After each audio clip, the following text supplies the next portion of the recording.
ലോകത്ത് തുല്യം വെക്കാനില്ലാത്ത ഒരു മകനെ കുറിച്ചാണ്. 2 മക്കളുടെ ചരിത്രം പരിശുദ്ധ ഖുർആൻ നമുക്ക് പറഞ്ഞു തരുന്നുണ്ട്. ഒന്ന് നൂഹ് അലൈഹിസ്സലാത്തു വസ്സലാമിന്റെ മകന്റെ ചരിത്രമാണ്. യാ ബുനയ്യ ഇർകബ് മഅനാ വലാ തകും മിനൽ കാഫിരീൻ. മോനെ നീ നിഷേധിയാവരുത്, എന്റെ കൂടെ വാ, കപ്പലിൽ കയറ്, നീ മുങ്ങിച്ചത്തുപോകും, നിനക്ക് രക്ഷപ്പെടാൻ കഴിയില്ല. ധിക്കാരിയായ മോൻ പറഞ്ഞെന്താ അറിയോ? ഖാല സആവി ഇലാ ജബലി യഅസിമുനി മിനൽ മാ. നിങ്ങളെ കപ്പലൊന്നും എനിക്ക് ആവശ്യമില്ല, നിങ്ങളുടെ ഈ പൊട്ട വിശ്വാസം എനിക്ക് വേണ്ട, ഞാൻ നീന്തി രക്ഷപ്പെട്ടോളാം. ഏതെങ്കിലും മരത്തിന്റെയോ മലയുടെയോ മുകളിൽ കയറി ഞാൻ കഴിച്ചിലാവും, അതുകൊണ്ട് നിങ്ങൾ എന്നെ വിളിക്കാനൊന്നും നിൽക്കണ്ട എന്ന് ഉപ്പയോട് മറുപടി പറഞ്ഞ നൂഹ് അലൈഹിസ്സലാത്തു വസ്സലാമിന്റെ മക്കളുടെ പ്രതിനിധികളാണ് 2025 ജീവിക്കുന്ന മക്കളിൽ മഹാഭൂരിപക്ഷവുമെന്ന് നമ്മൾ മനസ്സിലാക്കണം. മക്കളെ, രാത്രി വൈകി വരരുതടാ, അത് നിങ്ങൾ അധർമ്മത്തിലേക്ക് നയിക്കുമെന്ന് പറയുമ്പോൾ എൻ്റെ പ്രൈവസിയിൽ ഇടപെടാൻ നിങ്ങൾ ആരാണ് എന്ന് തിരിച്ചു ചോദിക്കുന്ന മക്കളാണ് ഇന്ന് മഹാഭൂരിപക്ഷ മക്കളും. മോനെ ഇന്നത് ചെയ്യരുത് എന്ന് വാപ്പമാര് പറയുമ്പോൾ നിങ്ങൾ എന്തിനാണ് എൻ്റെ പ്രൈവസിയിൽ ഇടപെടുന്നത്, എൻ്റെ സ്വകാര്യതയിൽ ഇടപെടുന്നത്, എന്നെ നിങ്ങൾ എന്തിനാണ് ഇങ്ങനെ കെട്ടിപ്പൂട്ടിയിടുന്നത്, എങ്ങനെ ശ്വാസം മുട്ടിക്കുന്നത് എന്തിനാണ് എന്ന മറുപടിയാണ് മക്കളിൽ നിന്ന് കേൾക്കാൻ സാധിക്കുക. നൂഹ് നബി കപ്പലിലേക്ക് കയറാൻ മകനോട് പറഞ്ഞപ്പോ മകൻ പറഞ്ഞ ധിക്കാരത്തിന്റെ മറുപടി, എന്റെ ശബ്ദം ശ്രവിക്കുന്ന പ്രിയപ്പെട്ട ഉപ്പമാരെ, ഇസ്മായിൽ അലൈഹിസ്സലാത്തു വസ്സലാമിനെ പോലെയുള്ള മക്കളാക്കി നമ്മുടെ മക്കളെ മാറ്റാൻ അള്ളാഹുവിനോട് പ്രാർത്ഥിക്കുക. എന്റെ പ്രിയപ്പെട്ട എന്റെ മുന്നിലിരിക്കുന്ന ചെറുപ്പക്കാരോട് പറയാനുള്ളത്, നിങ്ങളുടെ ദുആയിൽ ഇസ്മായിലിനെ പോലെയുള്ള ഒരു പുത്രനെ നീ എനിക്ക് നൽകണേ എന്ന് അള്ളാഹുവിനോട് ആത്മാർത്ഥമായി പ്രാർത്ഥിക്കുക. ആ മകന്റെ പ്രത്യേകത എന്താ അറിയോ? അള്ളാഹുവിന്റെ ഖലീൽ ഇബ്രാഹിം അലൈഹിസ്സലാത്തു വസ്സലാം ആ കുട്ടിയെ കൊണ്ട് അറുക്കാൻ പോകുന്ന ഒരു സന്ദർഭമുണ്ട്. അറുക്കാൻ പോയിട്ട് ഇന്നും മിനയിൽ നിന്ന് കാണാം ഇബ്രാഹിം നബി തന്റെ പ്രിയപ്പെട്ട മകൻ ഇസ്മായിലിന്റെ കഴുത്തിൽ കത്തിവെച്ച ആ മൊട്ടക്കുന്ന് ഇന്നും കാണാൻ സാധിക്കും. അവിടെ വെച്ച് മകനോട് പറയാണ്, ഇന്നി അറാ ഫിൽ മനാമി അന്നി അദ്ബഹുക ഫൻദുർ മാദാ തറാ. മോനെ, നിന്നെ അറുക്കുന്നതായിട്ട് ഞാൻ സ്വപ്നം കണ്ടിട്ടുണ്ട്, ഞാൻ എന്താണ് ചെയ്യേണ്ടത്, എന്താണ് നിന്റെ അഭിപ്രായം എന്ന് ചോദിച്ചപ്പോ ആ മകൻ പറഞ്ഞ മറുപടി എന്താ അറിയോ? യാ അബത് ഇഫ്അൽ മാ തുഅ്മർ സതജിദൂനി ഇൻഷാ അല്ലാഹു മിനസ് സാബിരീൻ. ഉപ്പ, അല്ലാഹ് കൽപ്പിച്ചതുപോലെ നിങ്ങൾ ചെയ്തോ. നിങ്ങൾ എന്തിനാണ് അതിന് ബേജാറാവുന്നത്? നിങ്ങൾ എന്ത് തടസ്സാണ് നിങ്ങൾക്ക് അതിനുള്ളത്? എൻ്റെ ഈ കുപ്പായം അതെന്നിൽ നിന്ന് ഊരി മാറ്റുക, അതിന് രക്തമാകാതെ എൻ്റെ ഉമ്മയുടെ കയ്യിലേക്ക് നിങ്ങൾ അത് കൊണ്ടുകൊടുക്കുക, എൻ്റെ 2 കൈകളും നിങ്ങൾ ശക്തമായി ബന്ധിക്കുക, എന്നിട്ട് നിങ്ങൾ എന്നെ കമിഴ്ത്തി കിടത്തിയിട്ട് എൻ്റെ കണ്ണ് കാണാത്ത രീതിയിൽ, എൻ്റെ മുഖം കാണാത്ത രീതിയിൽ അള്ളാഹുവിൻ്റെ കൽപ്പനയെ പൂർത്തിയാക്കുന്നതിന് വേണ്ടി എൻ്റെ കഴുത്തിലേക്ക് നിങ്ങൾ കത്തിവെക്കുക എന്ന് പറഞ്ഞ് അള്ളാഹുവിൻ്റെ കൽപ്പന പൂർത്തീകരിക്കുന്നതിന് വേണ്ടി സ്വന്തം പിതാവിന് വഴി പറഞ്ഞു കൊടുക്കുന്ന ഒരു ബാലനെ, ഒരു മകനെ. പ്രിയപ്പെട്ടവരെ, അതുകൊണ്ടാണ് അള്ളാഹുവിന്റെ റസൂൽ പ്രാർത്ഥിക്കാൻ പഠിപ്പിച്ചത്, കമാ സ്വല്ലൈത അലാ ഇബ്രാഹീമ വഅലാ ആലി ഇബ്രാഹീമ ഇന്നക ഹമീദും മജീദ്. ഇബ്രാഹിമിനും അദ്ദേഹത്തിന്റെ കുടുംബത്തിനും നന്മ ചെയ്തതുപോലെ, സുഹൃതം ചൊരിഞ്ഞതുപോലെ, അനുഗ്രഹങ്ങൾ ചൊരിഞ്ഞതുപോലെ റബ്ബേ ഞങ്ങളുടെ പ്രവാചകനും കുടുംബത്തിനും സുഹൃതവും അനുഗ്രഹവും ചൊരിയണേ എന്ന് പ്രാർത്ഥിക്കാൻ റസൂലുള്ളാഹി സ്വല്ലല്ലാഹു അലൈഹി വസല്ലമ പഠിപ്പിച്ചത്. അതുകൊണ്ടാണ് മൂർച്ചയുള്ള കത്തി ഇസ്മായിലിന്റെ കഴുത്തിലേക്ക് വെച്ചു, കഴുത്ത് മുറിയുന്നില്ല, വീണ്ടും മൂർച്ച കൂട്ടി, കഴുത്ത് മുറിയുന്നില്ല. വനാദൈനാഹു അയ്യാ ഇബ്രാഹിം ഖദ് സദ്ദഖത റുഇയ. ഇബ്രാഹിം, മതി, ഇനി നിന്റെ മകന്റെ കഴുത്തിലേക്ക് കത്തി വെക്കേണ്ടതില്ല, അവന്റെ ചോര ചിറ്റേണ്ടതില്ല. ഖദ് സദ്ദഖത റുഇയ, എന്റെ കൽപ്പന നീ പൂർത്തീകരിച്ചിരിക്കുന്നു, ഈ ആ സ്വപ്നം സത്യപ്പെടുത്തിയിരിക്കുന്നു എന്ന് പറഞ്ഞ ആ ഒരു സംഭവമുണ്ടല്ലോ. എന്നിട്ട് പ്രിയപ്പെട്ടവരെ, അള്ളാഹുവിന്റെ വക ഒരാടിനെ ഇബ്രാഹിം അലൈഹിസ്സലാത്തു വസ്സലാമിന് കൊടുക്കുകയാണ്. ആ വാപ്പയും മകനും മനുഷ്യ ചരിത്രത്തിൽ ആദ്യമായിട്ടുള്ള ബലികർമ്മം, ഈ പറയുന്ന ഉദ്ഹിയ്യത്ത് നിർവഹിച്ചുകൊണ്ട് ലോകത്തിന് മാതൃക കാണിക്കുകയാണ്. ഇന്നും നമ്മൾ അത്യാധുനിക യുഗത്തിലെത്തി നിൽക്കുമ്പോഴും ആ ചരിത്രാതീത കാലത്ത് ആ വാപ്പയും മകനും സ്വന്തം ജീവനും ജീവിതവും പണയം വെക്കാൻ തയ്യാറായി കാണിച്ചു തന്ന ആ മാതൃകയാണ് നാം പിന്തുടരുന്നത്, ആ മാതൃകയാണ് നാം പിൻപറ്റുന്നത്. ഉരുവിന്റെ കഴുത്തിലേക്ക് കത്തിവെക്കുമ്പോൾ നമ്മുടെ മനസ്സ്, റബ്ബേ എല്ലാം നിനക്കുള്ളതാണ്, ഇന്ന സ്വലാത്തി വനുസുക്കി വമഹ്യായ വമമാതി ലില്ലാഹി റബ്ബിൽ ആലമീൻ. എൻ്റെ നമസ്കാരവും എൻ്റെ ബലികർമ്മവും എൻ്റെ ജീവനും ജീവിതവും മരണവുമെല്ലാം റഹ്മാനായ റബ്ബേ നിനക്ക് വേണ്ടി മാത്രമുള്ളതാണ് എന്ന തൗഹീദിന്റെ പ്രഖ്യാപനമാണ്. പ്രിയപ്പെട്ടവരെ, യഥാർത്ഥത്തിൽ ഓരോ ഉദ്ഹിയ്യത്തും എന്ന് പറയുന്നത്, ഉദ്ഹിയ്യത്തിന്റെ പ്രാധാന്യത്തെക്കുറിച്ച് മനസ്സിലാക്കുക. കയ്യിൽ പണമുണ്ടായിട്ടും പ്രിയപ്പെട്ടവരെ ഉദ്ഹിയ്യത്തിൽ നിന്ന് മാറി നിൽക്കാതിരിക്കുക. ഉദ്ഹിയ്യത്തിന്റെ പണം പാവപ്പെട്ടവർക്ക് കൊടുത്താൽ മതി, അതങ്ങനെ കൊടുത്താൽ മതിയാവും എന്നൊക്കെ പറയുന്നവരുണ്ട്. അല്ല, ഉളുഹിയത്തായിട്ട് തന്നെ ചെയ്യണം. ബലികർമ്മമായിട്ട് തന്നെ ചെയ്യണം. അത് പാവപ്പെട്ടവർക്ക് കൊടുക്കൽ നിർബന്ധമാണ്, ഒരു സംശയമില്ലേ.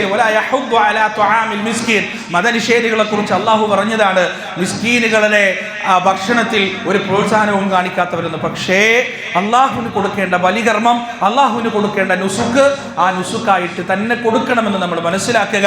കഴിവുണ്ടായിട്ടും ബലിയെറുക്കാത്തവൻ പെരുന്നാൾ നിസ്കരിക്കാൻ മുസല്ലയിലേക്ക് വരേണ്ടതില്ല എന്ന് റസൂലുള്ളാഹി സ്വല്ലല്ലാഹു അലൈഹി വസല്ലമ കടുപ്പിച്ചു പറഞ്ഞിട്ടുണ്ട്. അങ്ങനെ കടുപ്പിച്ചു പറയാൻ കാരണം അത്രമാത്രം പ്രാധാന്യം ആ ഉളുഹിയത്തിനുണ്ട് എന്നതാണ്. പ്രിയപ്പെട്ടവരെ, നമ്മുടെ 2 പള്ളികളിലുമായി ഉളുഹിയത്ത് ഒരുമിച്ച് നടത്തപ്പെടുന്നുണ്ട്. അതുമായി ബന്ധപ്പെട്ട് എത്രയും പെട്ടെന്ന് നിങ്ങളുടെ വിഹിതം നിങ്ങൾ ആഗ്രഹിക്കുന്നുവെങ്കിൽ ഇവിടെയുള്ള കമ്മിറ്റിയെ മുഹമ്മദ് കെ ബന്ധപ്പെട്ട് അതുമായി ബന്ധപ്പെട്ട് നിങ്ങളുടെ വിഹിതം ഏൽപ്പിക്കുക. എത്രയും പെട്ടെന്ന് അതിനുവേണ്ടി തയ്യാറെടുക്കുക. അതിന് പിശുക്ക് കാണിക്കാതിരിക്കുക. കുറച്ചൊക്കെ ഒരു ടൈറ്റ് വന്നാലും കുറച്ചൊക്കെ ഒരു പ്രയാസം വന്നാലും ആ ഉളുഹിയത്ത് പൂർത്തിയാക്കാൻ ശ്രമിക്കുക. ഈ പറയപ്പെട്ട 3 കാര്യങ്ങളും ലോകം പിന്തുടരപ്പെടുന്ന ആ പെണ്ണിന്റെ ചരിത്രം, ലോകാത്ഭുതങ്ങളിൽ ഒന്നായി നിലനിൽക്കുന്ന സംസം എന്ന മഹാനീരുറവ, അതുപോലെ ലോകത്തിന് തുല്യതയില്ലാത്ത ആ മകന്റെ ചരിത്രം, ഈ 3 സംഗതികളിൽ നിന്ന് അല്ലാഹു സുബ്ഹാനഹു വ തആല കൃത്യമായ പാഠം ഉൾക്കൊണ്ടുകൊണ്ട് ജീവിതം വിമലീകരിക്കാൻ നമുക്ക് ഏവർക്കും തൗഫീഖ് നൽകുമാറാകട്ടെ. വനസ്തഗ്ഫിറുല്ലാഹ ലി വലക്കും വഅൻ ജമീഇൽ മുസ്ലിമീന അജ്മഈന വസ്തഗ്ഫിറൂഹു ഇന്നഹു ഹുവൽ ഗഫൂറുർ റഹീം. അൽഹംദുലില്ലാഹി റബ്ബിൽ ആലമീൻ والعاقبة للمتقين فلا عدوان إلا على الظالمين ونشهد أن لا إله إلا الله وحده لا شريك له ونشهد أن محمدا عبده ورسوله أرسله بالهدى ودين الحق ليظهره على الدين كله ولو كره المشركون يا أيها الذين آمنوا اتقوا الله حق تقاته ولا تموتن إلا وأنتم مسلمون. ഒരിക്കൽ കൂടി അള്ളാഹുവിനെ സൂക്ഷിച്ച് ജീവിക്കണമെന്ന് സ്വന്തത്തോടും നിങ്ങളോടും വസിയത്ത് ചെയ്യുകയാണ്. പ്രിയപ്പെട്ടവർ, ഈ 2ാമത്തെ ഖുതുബയിൽ 2 കാര്യങ്ങളാണ് നിങ്ങളെ ഉണർത്താനുള്ളത്. ഒന്ന്, നമ്മുടെ നാട്ടിൽ സമീപ പ്രദേശത്ത് താമസിക്കുന്ന ഏതാനും ചിലർ വാഹനാപകടത്തിൽപ്പെട്ടിട്ടുണ്ട്. അതിലൊരു വ്യക്തി മരണപ്പെട്ടിട്ടുണ്ട്. മരണപ്പെട്ട വ്യക്തിക്ക് അല്ലാഹു സുബ്ഹാനഹു വ തആല പരലോകത്ത് മോക്ഷം നൽകട്ടെ, സ്വർഗം നൽകട്ടെ, നരകത്തിൽ നിന്ന് മോചിപ്പിക്കട്ടെ, ഖബർ വിശാലമാക്കി കൊടുക്കട്ടെ. അതുമായി ബന്ധപ്പെട്ട ഏതാനും ആളുകൾ ചികിത്സയിലും പ്രശ്നത്തിലൊക്കെയാണ്. അല്ലാഹു സുബ്ഹാനഹു വ തആല അവരെ പൂർണ്ണ ആരോഗ്യത്തോടുകൂടി ജീവിതത്തിലേക്ക് കൊണ്ടുവരട്ടെ. അല്ലാഹുവിൻ്റെ ദീനിൻ്റെ മാർഗത്തിൽ ജീവിക്കാൻ റബ്ബ് സുബ്ഹാനഹു വ തആല തൗഫീഖ് നൽകുകയും ചെയ്യുമാറാകട്ടെ. 1ാമത്തെ കാര്യം അതാണ്. 2ാമത്തത്, പ്രിയപ്പെട്ടവരെ, ഇൻഷാ അല്ലാഹ് അല്ലാഹുവിൻ്റെ തൗഫീഖ് കൊണ്ട് ഈ വരുന്ന 28-ാം തീയതി ഹജ്ജിന് വേണ്ടി പുറപ്പെടുകയാണ്. അപ്പോൾ ഒരുപാട് വർഷമായി നിങ്ങളോട് ഇങ്ങനെ ഖുതുബ പറയാൻ തുടങ്ങിയിട്ട്. ഞാനിവിടെ ഖുതുബ പറയാൻ തുടങ്ങുന്ന കാലം തൊട്ടേ എൻ്റെ മുന്നിലിരിക്കുന്ന ഒരുപാട് മുഖങ്ങൾ ഈ കൂട്ടത്തിലുണ്ട്. എൻ്റെ ഖുതുബകളിലോ അല്ലെങ്കിൽ എൻ്റെ താഴെയുള്ള അല്ലാതെയുള്ള പെരുമാറ്റങ്ങളിലോ എന്തിലെങ്കിലും നിങ്ങൾക്ക് എന്തെങ്കിലും ഒരു പ്രയാസമോ എന്തെങ്കിലും ഒരു ബുദ്ധിമുട്ടോ തോന്നിയിട്ടുണ്ടെങ്കിൽ ഞാൻ നിരുപാധികം മാപ്പ് ചോദിക്കുകയാണ്. ചിലരൊക്കെ പറഞ്ഞതായിട്ടൊക്കെ അറിവുണ്ട്, കുറച്ച് അഹങ്കാരമുണ്ട്, കുറച്ച് ഹെഡ് വെയ്റ്റ് ഉണ്ട്, ചിരിക്കാൻ കുറച്ച് പ്രയാസം എന്നൊക്കെ പറഞ്ഞതായിട്ട് അറിവുണ്ട്. ആരാണെന്നറിയില്ല.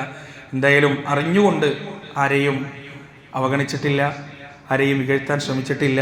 പിന്നെ ഉത്തരവാദിത്തങ്ങൾ കൂടുമ്പോൾ അതിൻ്റെ ചിന്തകളിലും മറ്റൊക്കെ നടക്കുമ്പോൾ ചിലപ്പോൾ കണ്ടാൽ ചിരിക്കാൻ മറന്നുപോകും, അല്ലെങ്കിൽ ശ്രദ്ധയിൽപ്പെട്ടിട്ടുണ്ടാവില്ല. അതുമാത്രമാണ്. അല്ലാതെ ആരെയും ഇകഴ്ത്താനോ അല്ലെങ്കിൽ ആരെയെങ്കിലും വേദനിപ്പിക്കാനോ അല്ലെങ്കിൽ നമ്മൾ വലിയ സംഭവമാണ് എന്ന ചിന്തയോ ഒന്നൊരിക്കലും മനസ്സിലുണ്ടായിട്ടില്ല. അങ്ങനെ ആരും തെറ്റിദ്ധരിക്കരുത്. അങ്ങനെ എന്തെങ്കിലും തെറ്റിദ്ധാരണ ഉണ്ടെങ്കിൽ നിങ്ങളത് മാറ്റണം. നിങ്ങൾ ഈ ഉള്ളവന് വേണ്ടി പൊറുക്കൽ തരണം, മാപ്പ് തരണം, അള്ളാഹുവിനോട് ദുആ ചെയ്യണം.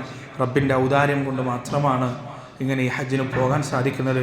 നല്ല രീതിയിൽ ഹജ്ജ് ചെയ്യാനും പാപങ്ങൾ മുഴുവൻ പൊറുക്കപ്പെട്ടുകൊണ്ട് പൂർണ്ണമായും അള്ളാഹുവിന് ഇഷ്ടമായ രൂപത്തിൽ ഇഷ്ടപ്പെട്ടൊരു ദാസനായി തിരിച്ചു വരാനും നിങ്ങൾ എനിക്ക് വേണ്ടി ദുആ ചെയ്യണം, പ്രാർത്ഥിക്കണമെന്ന് നിങ്ങളോട് ദുആ കൊണ്ട് വസിയത്ത് ചെയ്യുകയാണ്. ഇൻഷാ അല്ലാഹ് ഈ പള്ളിയിലുള്ള എല്ലാവർക്കും വേണ്ടി അള്ളാഹുവിനോട് ഞാൻ ദുആ ചെയ്യും. മൊത്തത്തിൽ നിങ്ങൾ എനിക്ക് വേണ്ടിയും ദുആ ചെയ്യണമെന്ന് അപേക്ഷിക്കുന്നു. അള്ളാഹു സുബ്ഹാനഹു വ തആല നമുക്കെല്ലാം ആ ഹജ്ജ് കർമ്മം ഏറ്റവും നല്ല രീതിയിൽ നിർവഹിക്കുവാൻ തൗഫീഖ് നൽകുമാറാകട്ടെ. എത്രയും പെട്ടെന്ന് പടച്ചവൻ്റെ ആ ക്ഷണം കിട്ടാനുള്ള ഭാഗ്യം അള്ളാഹു സുബ്ഹാനഹു വ തആല നമുക്ക് ഏവർക്കും നൽകുമാറാകട്ടെ. പണവും സൗകര്യങ്ങളൊക്കെ ഉണ്ടായിട്ടും ഹജ്ജിന് പോകാത്ത ഒരുപാട് ആളുകളുടെ പ്രിയപ്പെട്ടവരെ, ഒരിക്കലും അത് ചെയ്യരുത്. ആരോഗ്യവും സമ്പത്തും ഒരുമിച്ച് വന്നിട്ടുണ്ടെങ്കിൽ എത്രയും പെട്ടെന്ന് ഹജ്ജ് ചെയ്യുക, എത്രയും പെട്ടെന്ന് ആ ഫർദായ കർമ്മം പൂർത്തിയാക്കുക. ഒരിക്കലും നീട്ടിവെക്കരുത്. അങ്ങനെ ആരെങ്കിലും നീട്ടിവെച്ചിട്ടുണ്ടെങ്കിൽ അടുത്ത കൊല്ലം ഞാൻ ഹജ്ജ് എന്തായാലും ചെയ്യുമെന്ന് ഇവിടെ വെച്ച് തന്നെ തീരുമാനിക്കുക, ഇവിടെ വെച്ച് തന്നെ നിയ്യത്ത് ചെയ്യുക. അല്ലാഹുവേ, ഞങ്ങളുടെ ഓരോ കർമ്മങ്ങളും നീ സ്വീകരിക്കണേ. അല്ലാഹ് അള്ളാഹു ഞങ്ങളുടെ ഓരോ തെറ്റുകളും നീ പുറത്തു മാപ്പാക്കി തരണേ അല്ല. ജീവിതത്തിൻ്റെ അകവും പുറവും സംശുദ്ധമാക്കി നീ കാത്തു സൂക്ഷിക്കണേ അല്ല. സാമൂഹ്യ സാമ്പത്തിക വൈയക്തിക രാഷ്ട്രീയ കുടുംബ മേഖലകളിൽ എല്ലാം നിന്നെ സൂക്ഷിച്ച് പരിശുദ്ധി കാത്തു സൂക്ഷിക്കുന്നവരുടെ കൂട്ടത്തിൽ ഞങ്ങളെ നീ ഉൾപ്പെടുത്തുകയും ചെയ്യണേ റബ്ബേ. അല്ലാഹുമ്മ അഇസ്സൽ ഇസ്ലാമ വൽ മുസ്ലിമീൻ വഅദില്ല ശിർക വൽ മുശ്രിക്കീൻ. اللهم اغفر للمؤمنين والمؤمنات والمسلمين والمسلمات الأحياء منهم والأموات إنك مجيب الدعوات يا قاضي الحاجات. ربنا ظلمنا أنفسنا وإن لم تغفر لنا وترحمنا لنكونن من الخاسرين. ربنا آتنا في الدنيا حسنة وفي الآخرة حسنة وقنا عذاب النار.